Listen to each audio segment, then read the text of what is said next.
our study, volume 38, Sutta Discovery, volume 38, chapter 4, Love from Buddhist Perspective, page 81. We'll be looking at love as the most important of human activity, if you like, or even spiritual activity. Indeed, any kind of human activity that is beyond our daily grind, so to speak, must have love. Because without love, we will not progress, we will not grow. If we want to really be more than merely body, or even merely mind, we need to have love. Love covers body, mind, and higher aspects. We have talked about that in the previous talk, previous lecture. Love gives us an idea of the need for connection. And this is what makes the human race so successful. We're able to connect with one another. We're able to share ideas. We're able to work together. We're able to think together. We're able to feel for one another. And this feeling for each other is very dramatic. It's unlike any other beings, especially the subhuman realms. Indeed, if we fail to truly feel, we fall to the subhuman planes. And this is another way of looking at Buddhism, very simple level, kind of psychosocial level, if you like. To be a Buddhist is to at least remain on the human level. The human level is a thinking level, feeling level, creative level, loving level. If you fall below the human level, you won't be creative. You'll be destructive, you'll be violent, you'll be lustful, you have all the negative emotions. So when we talk of positive emotions keep us at least on the human level. But the positive emotions which we have taught last, and there's a special study on the 4 positive emotions which will follow this, these 4 positive emotions will lift up even beyond the human level to the divine level. So we don't need to even so-called go to heaven to be godlike or angel-like. Right here in this very body and mind, we can experience godliness. For godliness comes from humanity itself. If there are no humans, there are no gods. The gods died and humans failed to worship them. So this is the world we create. We must have feelings for this, in this world, with this world, for this world, because we are living in it, so to speak. Right? So love gives this whole worldly life meaningful, happy. But then, of course, we can't just think in terms of being happy, because it's a nice word, yeah, but being happy is sometimes can be meaningless. You can have all the things in the world. You ask this rich man, are you happy? He says, yes, I'm happy, Only happy with what he has. But then, if he looks deeper and the privacy of close friends, he'll say, really, actually this, actually that, there's some things I'm not happy about. Even when you talk about love, you might feel that you have everything you want in love, but you might still find something missing.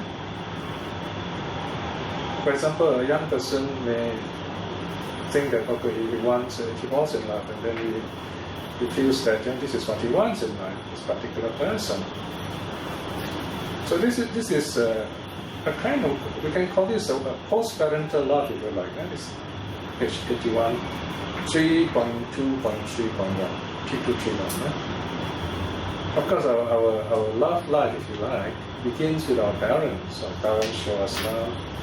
Most of us were fortunate enough to have parental love. And we feel so secure, safe, happy. And such children who have parental love are likely to grow up wholesomely, happily in the future, to become happy parents themselves.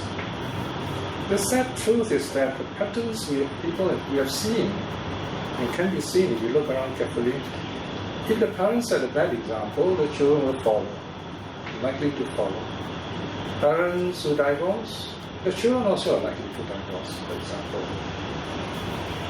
Children who are violent or cruel will harm their children, and it's very difficult for the children to change unless they go through some kind of really, very powerful life experience, maybe a wonderful teacher, a wonderful religious experience.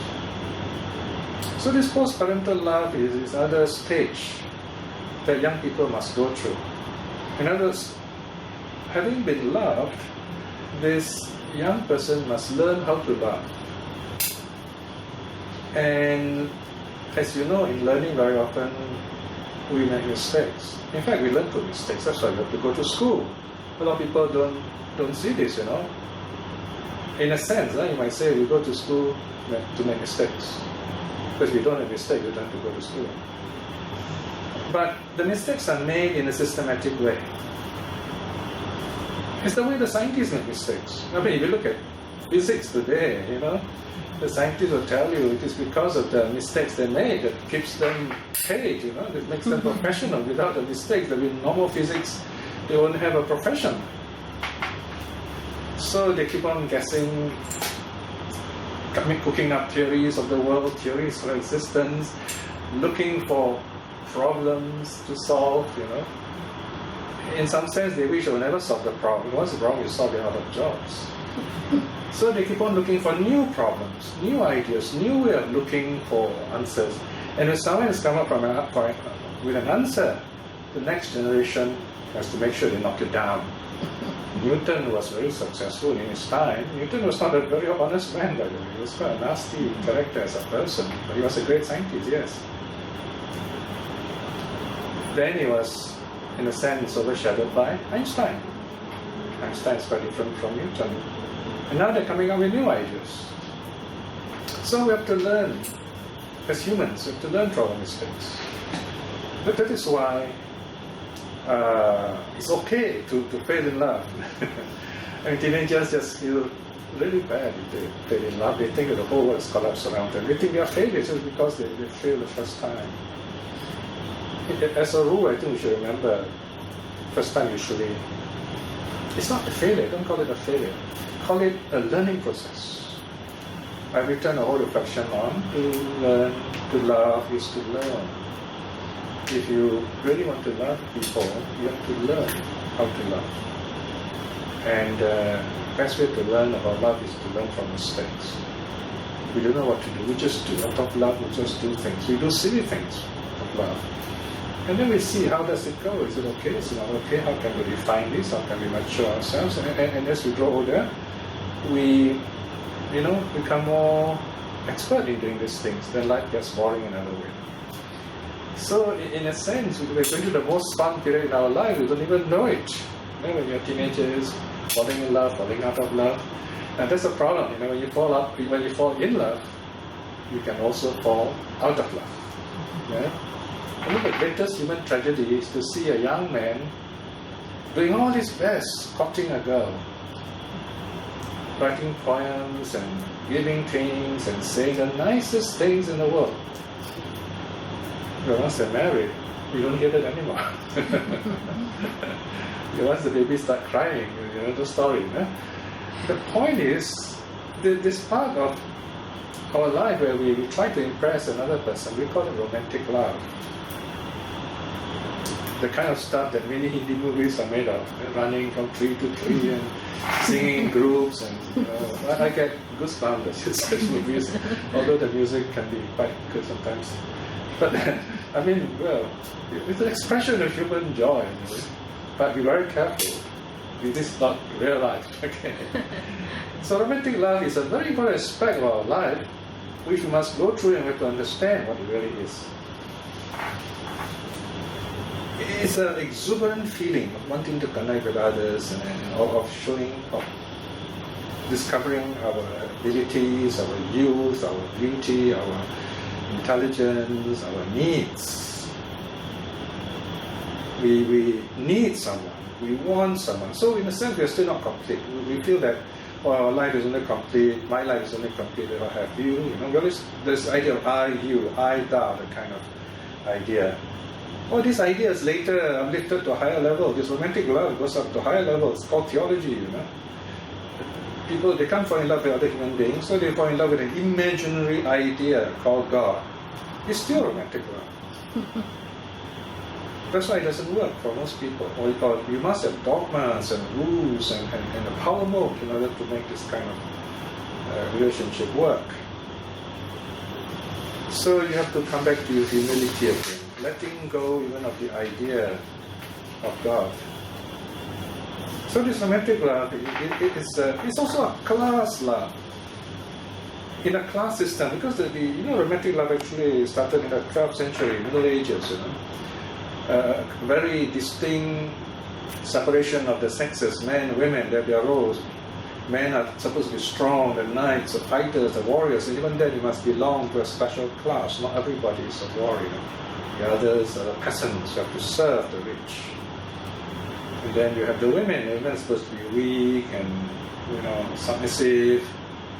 They have to play hard to get, or get to trouble somehow. And usually there are dragons, things like that. The dragons are always bad in the West, but in the East, the dragons are special beings. So you get your cultural perceptions of the dragon.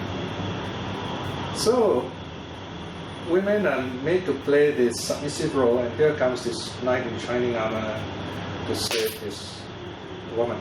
So that's romantic love. It's a love that puts women in their place, so to speak. So you know very well it doesn't work today, but especially in Singapore. Singapore is the other extreme. It's a desert of love. So this is where we need loving kindness, we need meditation. Singapore needs Buddhist loving kindness for its own mental health. Because we do not know how to love ourselves, we will never know how to love others. And if we are not able to see goodness in other people, we can never learn to grow and to love. If we keep on measuring things, measuring people, it's very hard for us to love. Because love is something immeasurable. Because it's like falling in love. Once you fall in love, the moment of falling in love, in a sense, it's like striking lottery first prize. You feel so happy that you've got everything in the world. You feel so rich. So I have to describe it. That's how some people are able to write poetry and beautiful things about love, as long as they're in love with this. But once they fall out of love, the energy is gone. But some people, they're able to remember this feeling. And to them, it's like a mystical experience, right? Mystical means you can't describe it. You can't put it into words. It's so beautiful. And you lose yourself. You don't feel I down anymore. You feel a sense of oneness, of unity.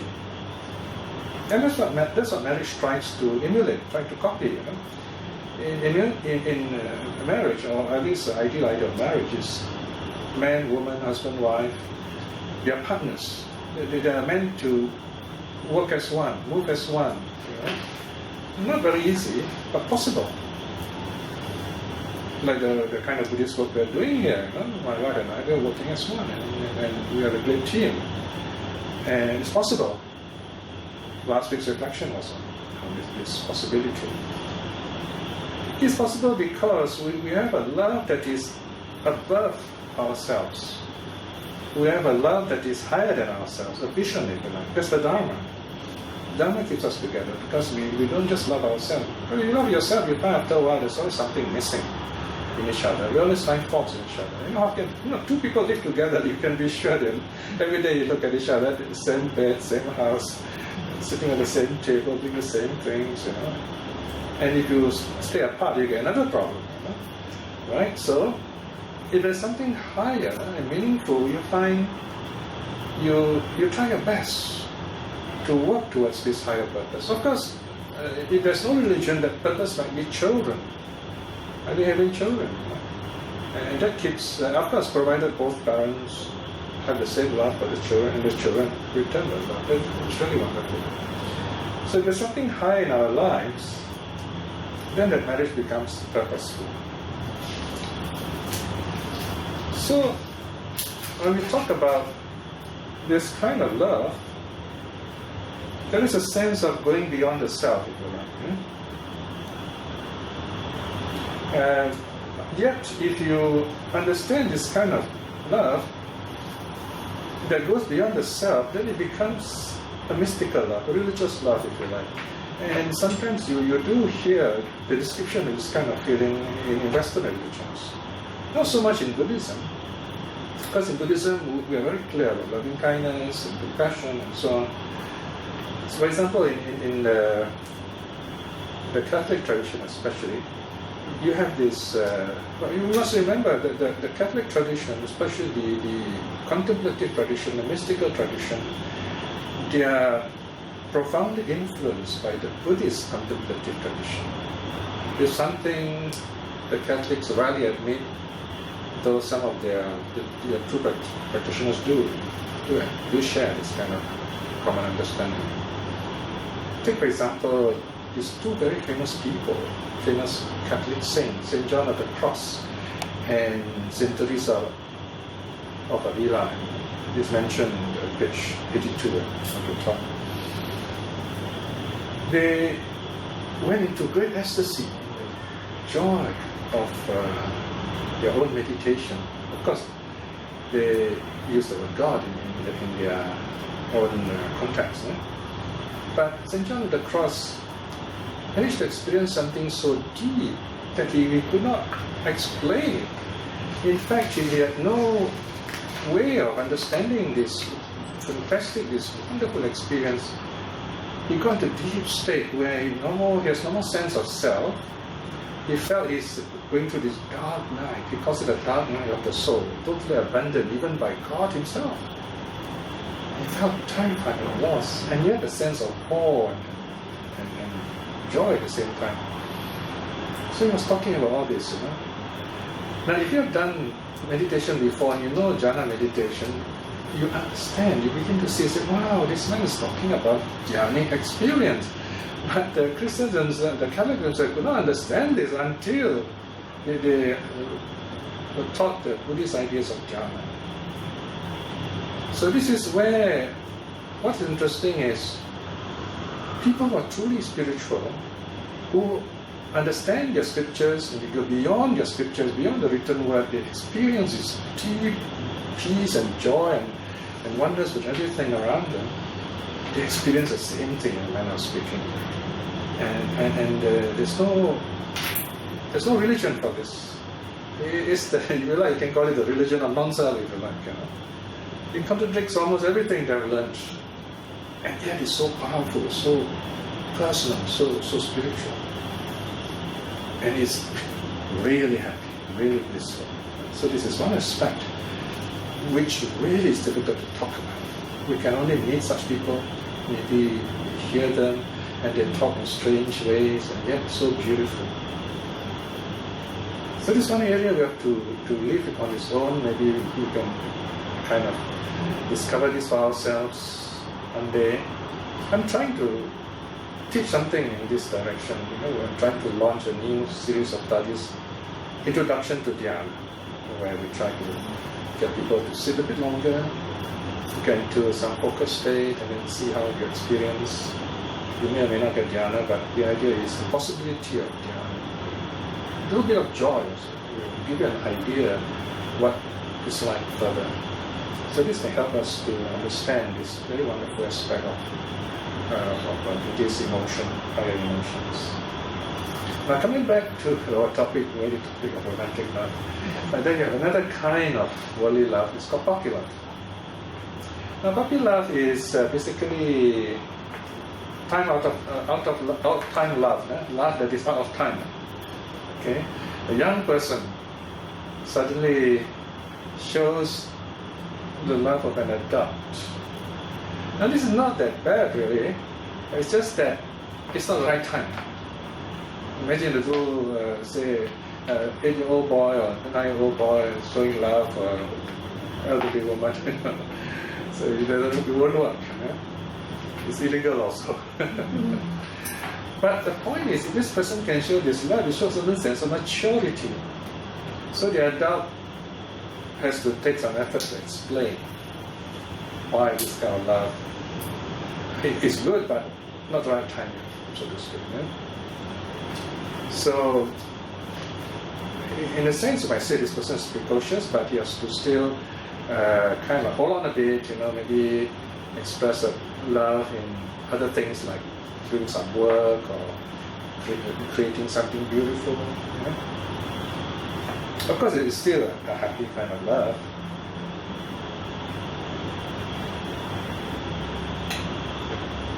But unrequited love is painful. Unrequited love is when you try to love someone, but the person doesn't return the love. Maybe because you're shy, embarrassed to show it, or maybe the other person feels that you're not the right one. Whatever it is something we have to learn. In love, there's nothing success or failure, it's learning. Making friends with someone you love is only the beginning. You've got to start learning how this person thinks, feels, acts, and you yourself, how you respond to the situation. And the two have to synchronize and to work together. And the idea is to have this very positive attitude towards another. There's one secret ingredient for any kind of love affair to really succeed healthily. The secret ingredient is again loving kindness.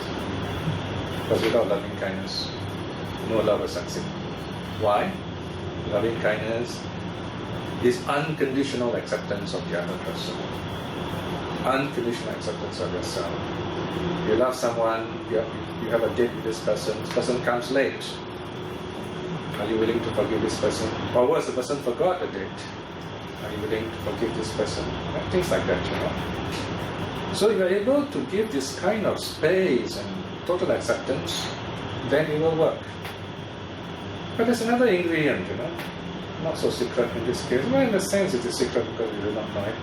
It is in the past life also we have associated with one another.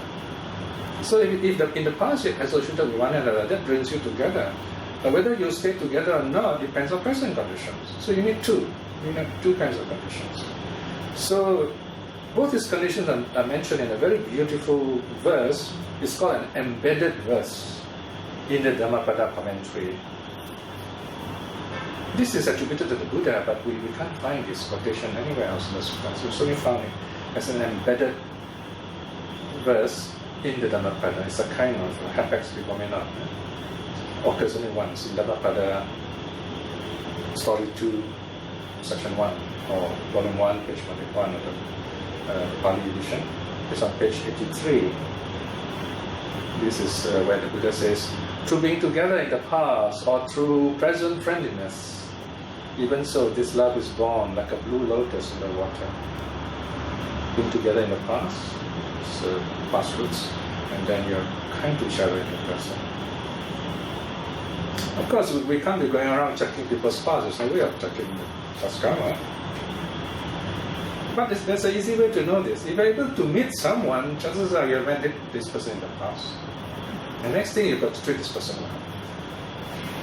So this is how you build up this connection in this life. The next point, we've got to ask ourselves, when we talk about love, who's the person we truly love the most? Here we have this very interesting sutta, short, sweet sutta, Piya Malika Sutta. The Queen Malika, very intelligent woman. This story of this sutta is like the essence of Shakespeare's King Lear, especially the opening part, where the king asks his 3 daughters, tell me how much you love me. Then each of you will get a part of the kingdom. It's a foolish old king actually. So he asks the first daughter, the daughter says, I love you like this, like that, some precious thing. Praise the king, praise the old doddering king, the king is very happy. Okay, here you are, take 1/3 of the kingdom. The second daughter says something sweet also, I love you like this, like that, or some very wonderful thing. And the second daughter got her part of the kingdom. The youngest daughter, Cordelia, is very honest, perhaps a little naive though. She said, I don't know what to say. Because love is such a serious thing. Then the king said, no, you must know something. Surely you love me in some way. That's really something you like. The doctor said, hey, it's hard for me to say. He said, come on, what is it you like the most? And she said something like, well, I like salt, so suppose I love you like salt, The king was not very happy. Yeah. So the poor Cordelia got banished. And the king got into a lot of trouble because the two daughters turned on him and threw him out. He went blind and went crazy. Fortunately, there was no such tragedy in the case of King Pasenadi and Queen Malika, because Malika was very wise. The king is a little bit of wishy-washy kind of king, so this advice is very powerful. So he asked the queen one day, says, is there someone you love more than yourself? You see, the king was hoping that the queen would say, oh yes, I love you more than I love myself, the kind of, again, Hindi movie motif, So the king was hoping the queen would say that. But the queen knew very well, that's not the real thing. The reality is we all love ourselves the most. But how to say this? So, the Queen Malika answers, there is no one, Maharaja, dearer to me than myself. Is there, Maharaja, anyone more dear to you than yourself? Okay, the second part was the safety catch, So he has asked the king, don't you love yourself more than anyone else? So, and this is the golden rule, just as it is true for you, it is true for me. So the king is caught in his own question. Of course, he felt a little unhappy because he's beaten by a woman. And he goes to the Buddha. The Buddha says, well, the Buddha says, you got a very wise queen, you should be happy with that. So the Buddha says, having traversed all the quarters with the mind, one finds that each one of us holds the self as dear. Therefore, one should not harm another, for each of us loves self the most. That's another expression of the golden rule. So this love of the self is very important, in other words. Because if you understand the nature of self-love, then you begin to understand why that you got to respect other people also. And this is a very important aspect of, for example, what you call Velu Dwaraya Sutta, Salayaka Sutta, and so on, where we talk about the precepts, where the precepts are important. We don't know how to die. So the very fact we feel that way, other people also feel the same way, so we should show our loving kindness to others. And unfortunately, later religion, especially the God religion, they tend to play down the idea of the self. And they say, oh, self is bad. If you love yourself, it is selfish. Of course, if you love yourself and you stop there, it is definitely selfish. But we got to go beyond that, in other words. Because if you love yourself, then you also understand that other people have the same feelings. This is a really powerful lesson. Compare yourself to others, rather than comparing others to yourself, so to speak.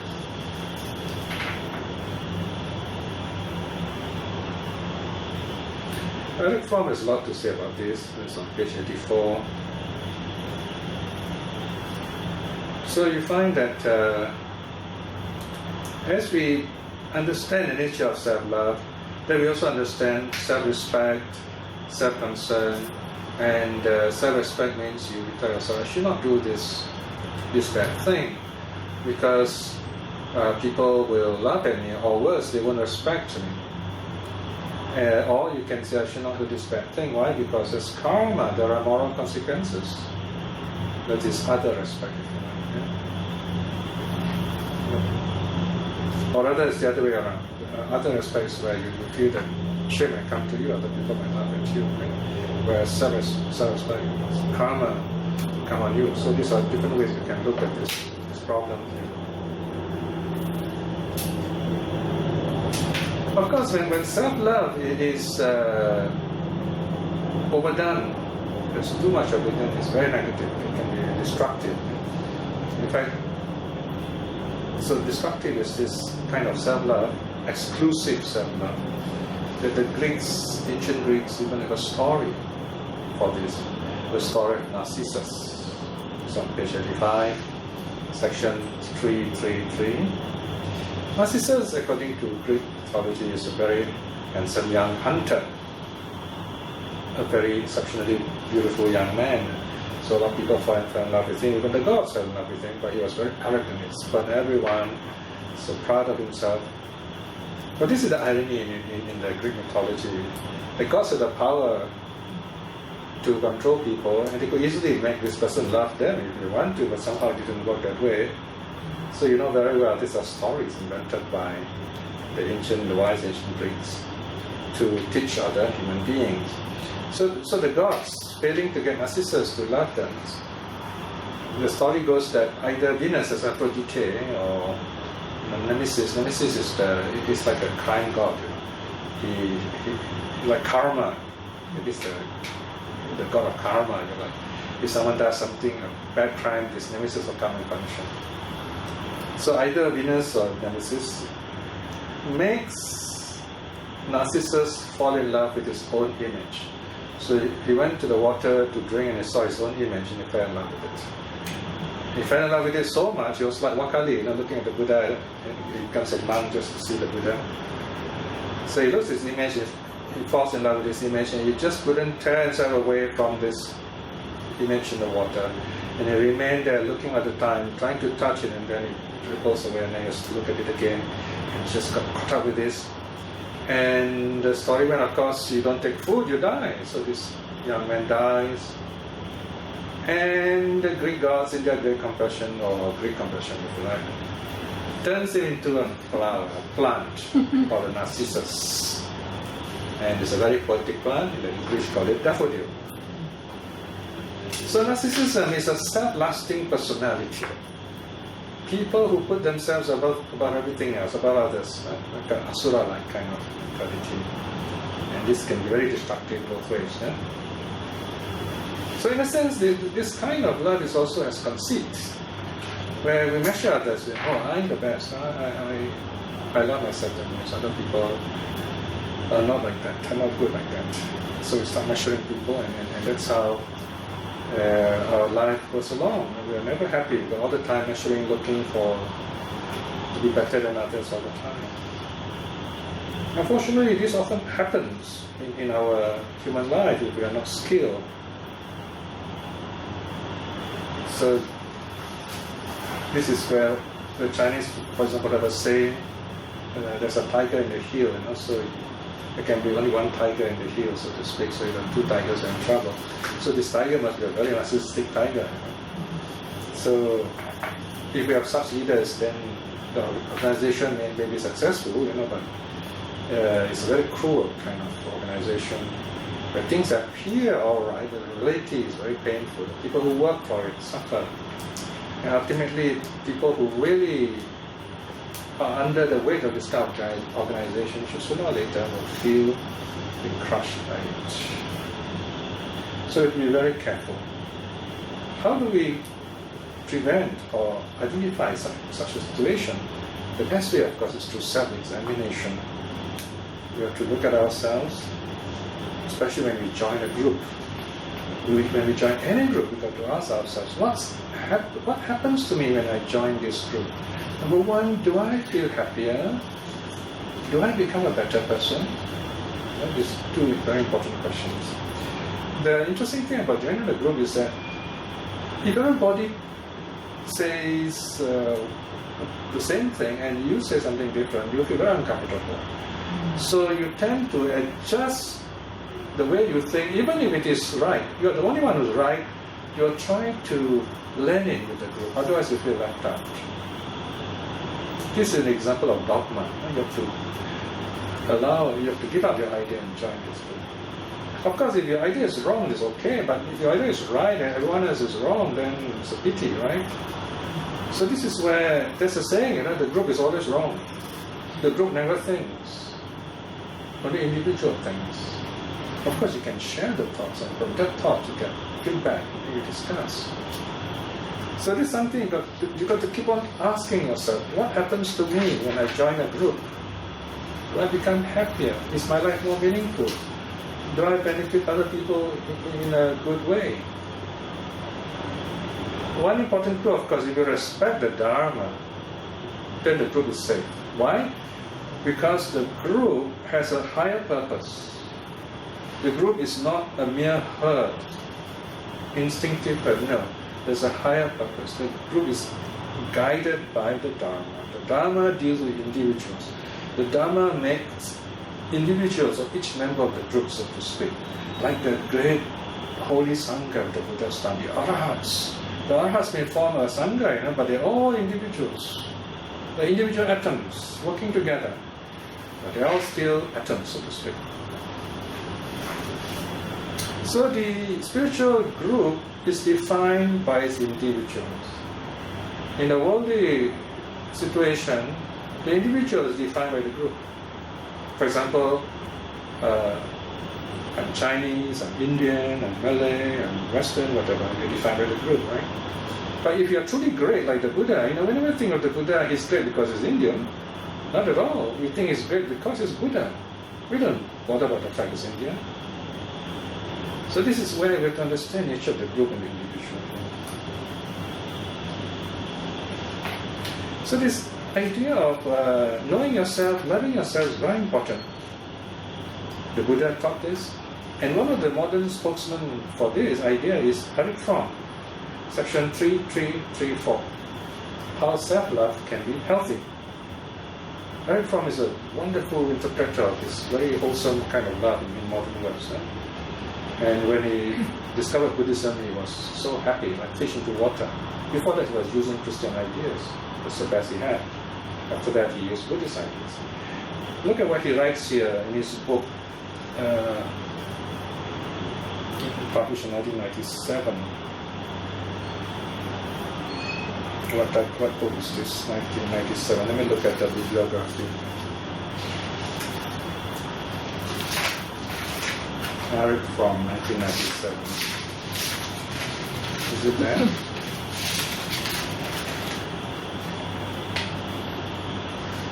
It's called Love, Sexuality and Matriarchy About Gender. Okay, it's not so well-known book. Yeah? It's given in the bibliography. On page 163, it says, modern culture is pervaded by a taboo on selfishness.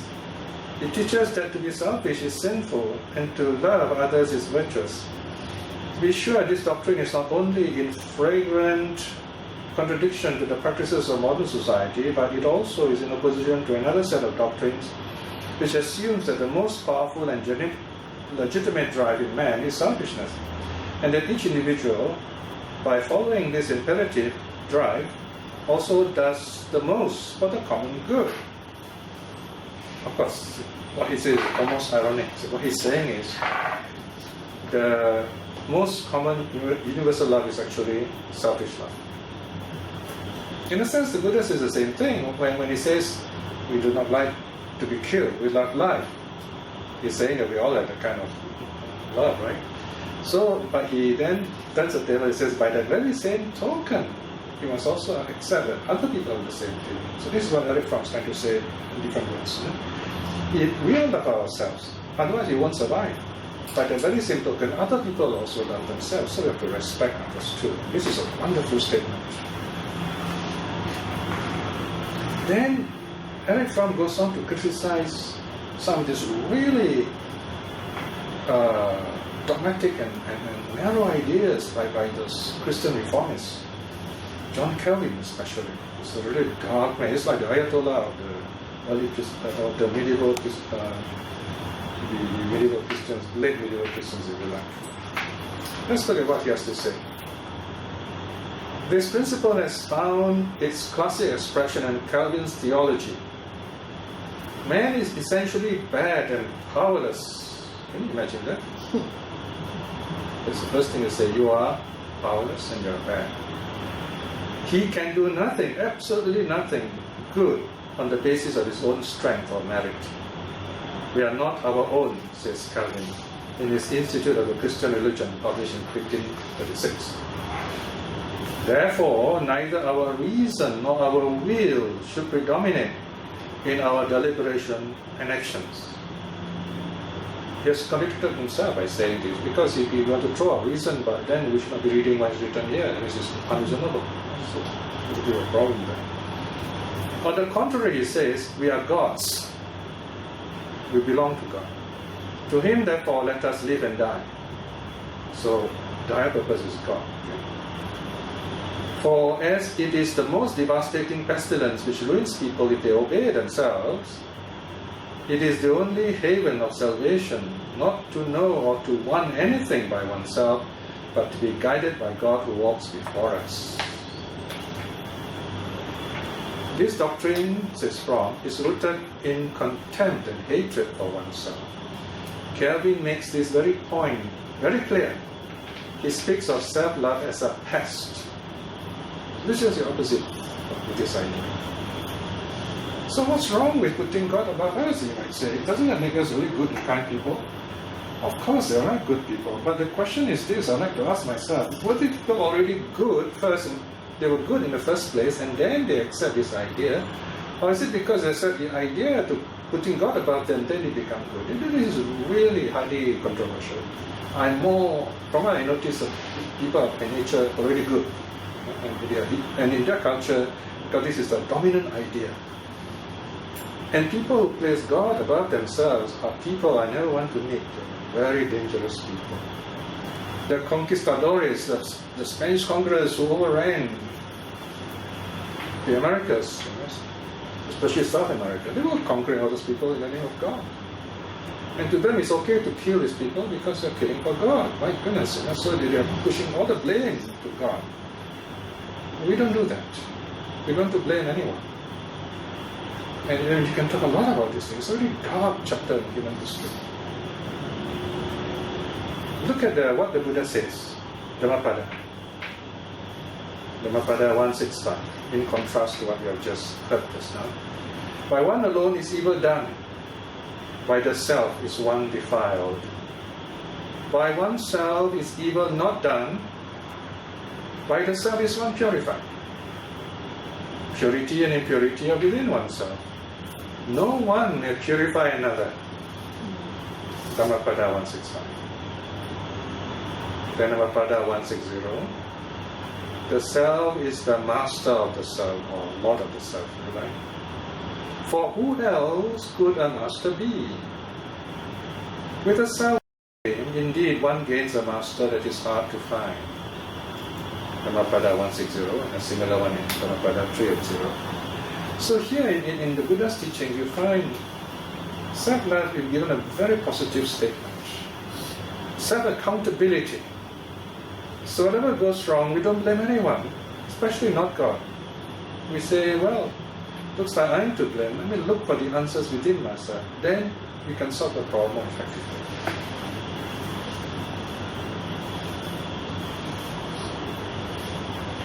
And the point is that, we're not alone, because if you feel like that, the others also feel like that. So once you have this kind of understanding, then you can get along better with this kind of common moral vision. You begin to realize that you can't exist alone, you can't live alone, you need others. And you need to live together with this kind of golden rule, to live together in a happy, meaningful life. That's the meaning of moral virtue in Buddhism. There is no I without the others. And yet, to truly be with others, you've got to let go, renounce the I. So once you understand that, then society is possible. Society means we must be willing to sacrifice a bit of that I-ness, that selfishness in us. For example, in other words, we work together to make roads, to have buildings, to have schools, to have shopping places, conveniences and so on, so that our life can be possible. so that family can be possible. So here we have this idea of family. Yeah? Now what is a family? A family is a group of people who live together. You have two parents or one parent sometimes. Of course, usually they live together. You have a nuclear family, two parents, two kids, a boy and a girl. Sometimes bigger, then you have maybe the family starts expanding and there's another one in another place. But usually when we say family, it will be under one roof or kind of within the same closed area, so to speak. Beyond that is kinship. Right? Maybe your aunt's house is someone else, so you're kin. But this kind of definition is very loose, just give us a very general idea of how people are connected. The most important thing about family, according to Buddhism, is trust for each other. Visasa. If you have this trust, this closeness, then wherever you go, it's family. Visasa. Those you trust are your true relatives. So later on, we will look at how, if we live within the same house, we got to show that love to each other, neighborliness, and so on. We'll come to that later. So in Buddhism, the family has got an extended meaning. Even within this, under the same roof, it's not just a biological family. Anyone living in the same house should be regarded as family and treated so. Especially the slaves, the workers in the house, the maids, in other words, they should be treated like family. If you look at the Sigalovada Sutta, you see that. To treat the family, to treat the workers properly and so on. Sigalovada Sutta.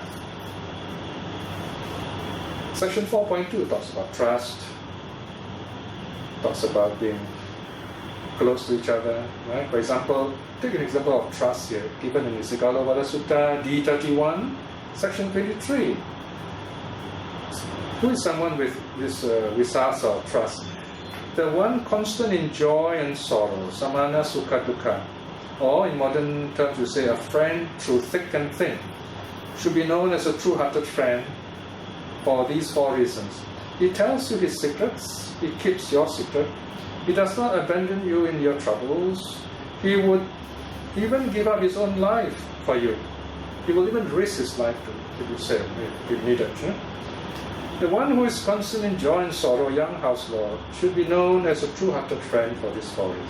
So this is an example of visasa, trust.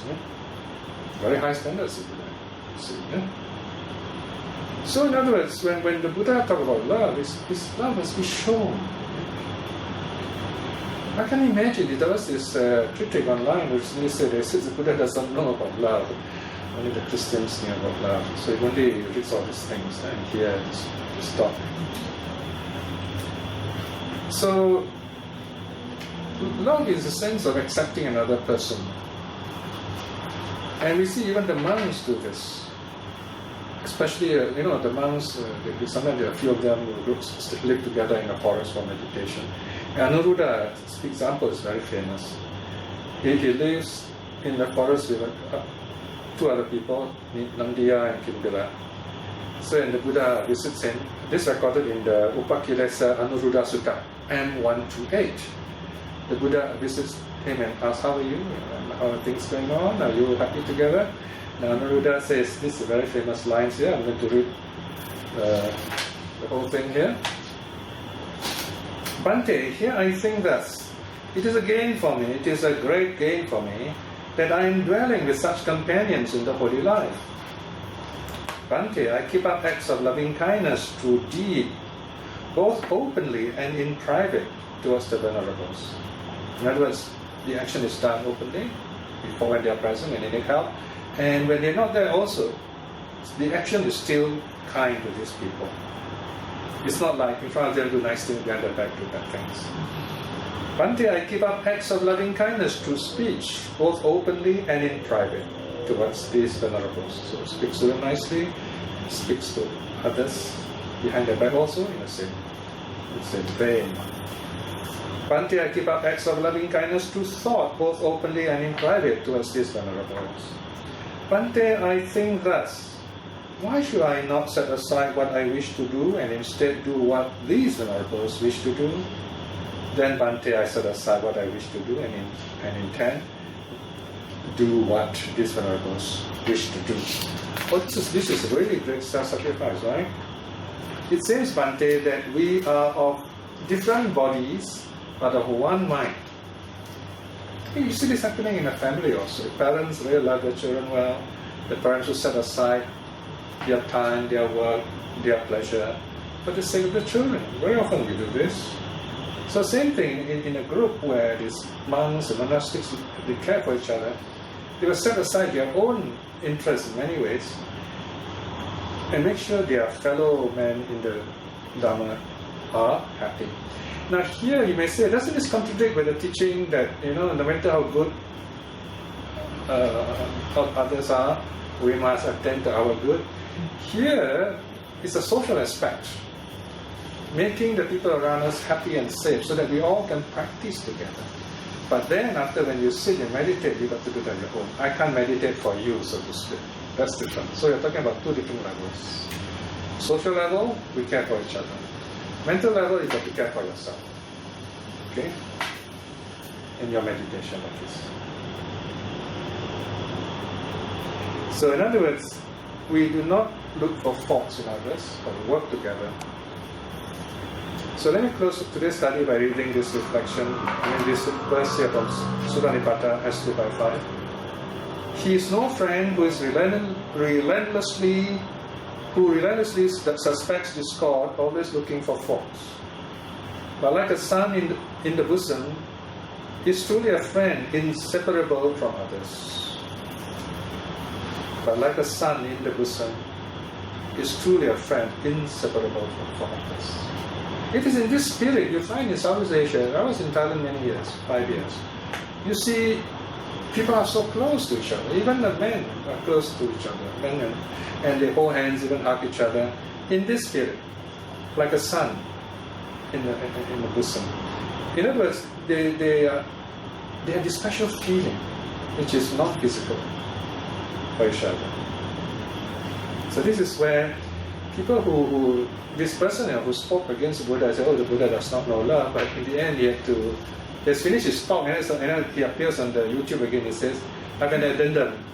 I think I regretted saying certain things. His exact words, he regretted saying certain things and not saying certain things.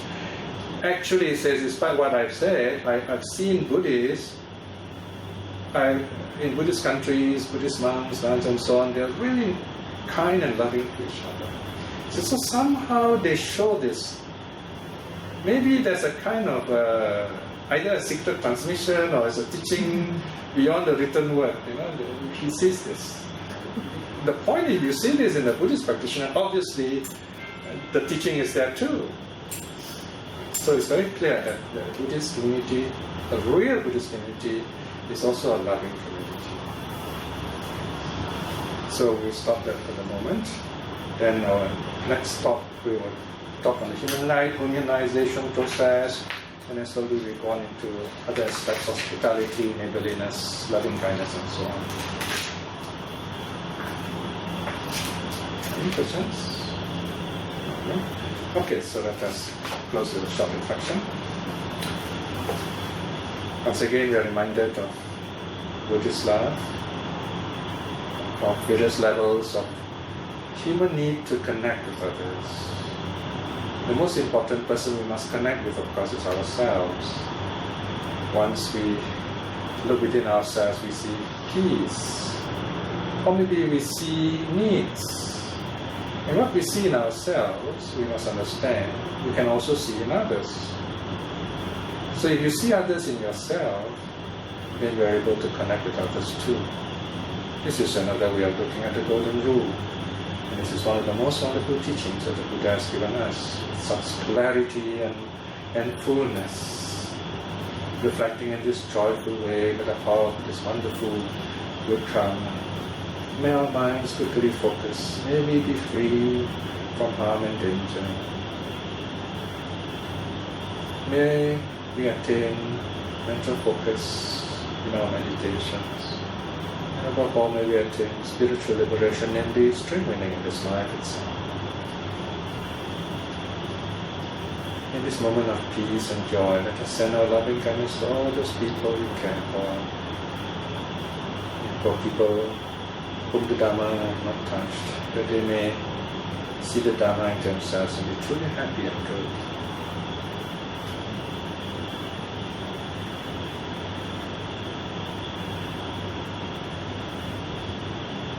May all beings be well and happy. Sadhu, sadhu, sadhu.